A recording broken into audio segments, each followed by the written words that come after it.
Сакаше да ја постави прашање на министерката за одбрана Радмила Шеќеринска, освен што беше вербално нападнат, му го исклучија и микрофонот. Ваквиот циркус се случи за време на трибината со граѓани во општина Аеродром, кога човекот кој беше дел од присутните сакаше да земе збор. За срамот да биде уште поголем, нему му беше одземен и листот кој го држеше во раката. Најверојатно зашто не им се допаднал на другите присутни и организаторот на настанот. За срамот да биде уште поголем од она што може да се види на видеото, вице-премиерката наместо да му помогне на човекот, таа се придружува во нападите на пензионерот што се обидува да постави прашање.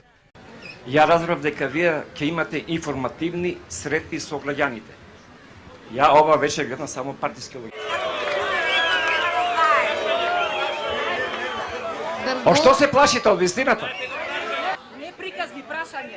Кога ги пратите ситуациите, уште ќе ме тепа, пријатели. Кој е вашето прашање? Може ли прашање? Што станува со... Ми случите? Евра. Во 2017 сега, тоа секој може да го види.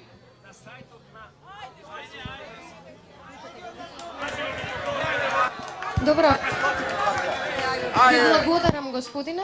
Во Европската Унија и НАТО влегуваме како македонци, рече меѓу другото министерката за одбрана, и додаде дека и во иднина ќе сме го зборувале мајчиниот македонски јазик. Повика на сплотување и упати порака до 30 септември граѓаните да разговараат со пријателите, соседите, роднините, со оние со кои политички не се согласуваат, за како што рече шансата која може да се искористи да не се испушти. Вет повикувам да разговарате и со оние со кои политички не се согласувате.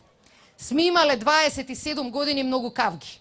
Сме имале различни политички ставови и треба да ги имаме. Сме имале разлики и некои од нив секогаш ќе продолжат. Меѓутоа на една тема сме биле секогаш обединети. Каде сакаме да ја видиме државата?